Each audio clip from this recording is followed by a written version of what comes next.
Parliament में इम्तियाज जलील ने खड़े होकर सिर्फ एक समुदाय या मुसलमानों के लिए बात नहीं की।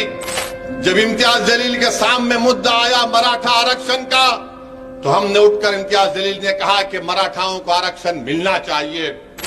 बल्कि मुझे इम्तियाज जलील की तकरीर यूट्यूब पर है, अब जाकर देखिए। इम्तियाज जलील ने कहा था कि मराठाओं को धोखा दिया जाएगा और कोर्ट से इसको रद्द करवाया जाएगा। वो वैसे ही हुआ। फिर हमने कहा कि मराठाओं को मिलना चाहिए। फिर जब मुसलमानों के आरक्षण का मसला आया तो हमने कहा कि महमूद रहमान कमेटी की रिपोर्ट है, उस रिपोर्ट की बुनियाद पर जो बम्बई हाई कोर्ट ने अपील किया, मिलना चाहिए। जब धनगर समाज के रिजर्वेशन का मसला आया, इम्तियाज जलील खड़ा हो गया और कहा क्यों नहीं मिलता धनगर समाज को रिजर्वेशन, मिलना चाहिए।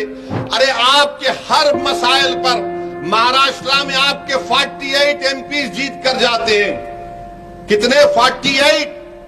उन 48 में सबसे ज्यादा बोलने वाला महाराष्ट्र की गरीबों के लिए, महाराष्ट्र के दलितों के लिए, महाराष्ट्र के धनगर समाज के लिए, महाराष्ट्र के मराठाओं के रिजर्वेशन के लिए, महाराष्ट्र के गरीबों के लिए, महाराष्ट्र के औरंगाबाद की आवाम के लिए, तो उसका नाम इम्तियाज जलील था।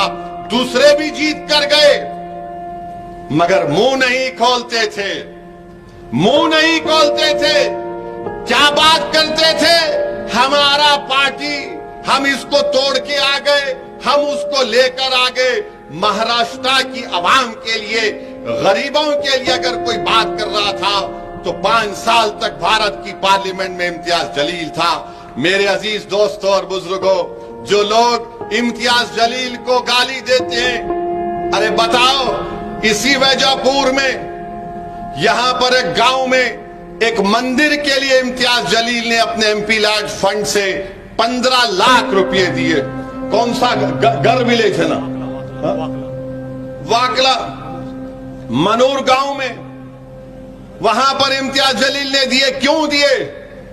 यकीनन इम्तियाज जलील एक मुसलमान है, मगर क्या मुसलमान होने के नाते मैं किसी से नफरत कर सकता हूं? नहीं कर सकता हूं। मैं अगर मैं सच्चा मुसलमान हूं तो मैं किसी से नफरत नहीं कर सकता। मुझे सबसे मोहब्बत करने का हुक्म दिया गया। ये काम इम्तियाज जलील ने किया। हाँ, मगर जो हमसे नफरत के मजाहरे करते हैं, हम उनको जवाब देना भी जानते हैं।